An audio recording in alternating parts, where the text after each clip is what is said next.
I don't know if you've been following along with everything that's going on in baseball right now in terms of trying to get the season back. I'm sure that you guys are following that very, very closely.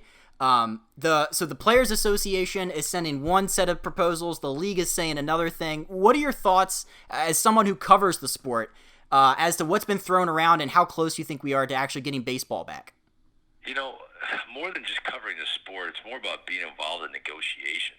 I'm a broadcaster, so people might not know this, but we have agents, just like, professional athletes have agents.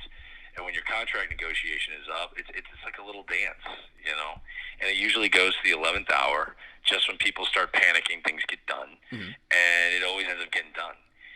It's hard to explain that to baseball fans who maybe in their own personal lives are dealing with the aftermath of this COVID-19 pandemic in, sad and trying ways. For millionaires and billionaires, how can they not get along? Everyone's going to get paid. There's so many people that are unemployed. I totally understand and I hear all of that. But at the end of the day, I can only tell you what I know, and that is that calmer senses will prevail, and this will get done.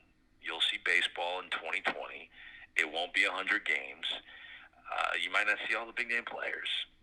That's another thing that people need to prepare themselves for. There are players that are in their mid to late 30s that don't want to take the risk. They've already made a ton of money, and this just isn't worth it to them. So you'll see some players back out, and we shall see. I think we're all, dissecting the money talk, but what I believe is going to be the sticking point is the health and safety protocol talk. That's the real meat on the bone here.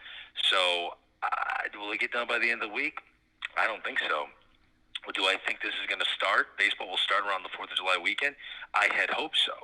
But as this continues to go back and forth and this negotiation seems murky, Justin, I would be more inclined to say mid-July, and that a 50 to 65 game season is more likely. Well, my thing with the 50-game season is, and a lot of people have brought this up too, is the legitimacy concerns of the World Series champion. Like, are we going to look back at whoever wins the World Series this year after 50 games and just be happy we had baseball, or think, well, that kind of has a little bit of an asterisk to it? Well, we're only a few years away from the Houston Astros winning the World Series. I guess you could put your own little asterisk next to that, right? A lot of asterisks. So, this might be a more altruistic outcome than what we saw a few years back, or with the Boston Red Sox right after that. I think having the postseason is not just important for baseball, and while it might throw stats all out of whack, it is what it is. We document on a daily basis. I feel like the 94 strike comes up all the time. There isn't baseball in Montreal. As if there wasn't a strike, you would see the Expos still there. In my opinion, they would never have left Montreal, because I thought they were the best team in baseball that year. They would have won the World Series. This is just the way it works, man. World wars have happened. It has impacted big leaguers' careers.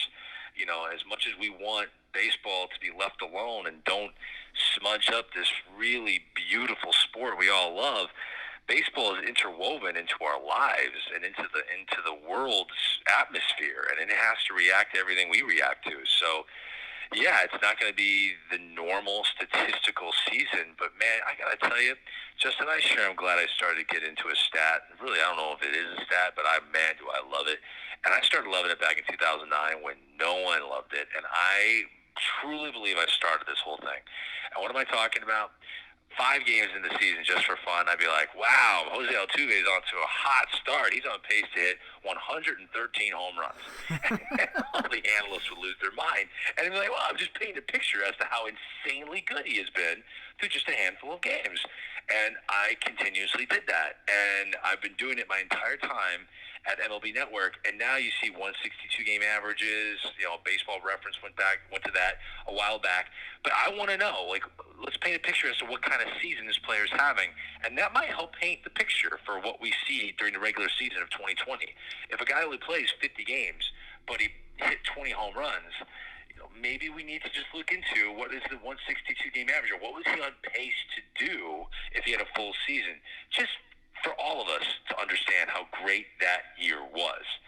At the end of the day, the owners care more about the postseason than the regular season, because they're already on the hook, and that's in the can. They paid for the regular season. They money from the national TV for the postseason, the playoffs, and the World Series. That's what they value most. What the players value most is the regular season, because that's what they get paid for. Their salaries are based on a per-game situation. So you got these two ideals clashing, and at the end of the day, there's going to have to be a compromise. What I believe will happen is a postseason that starts at the end of September, not even October. They're going to start the postseason earlier to avoid a second wave of this COVID-19 shutting down the postseason. And the owners will get what they want, and the players will get closer to what they want.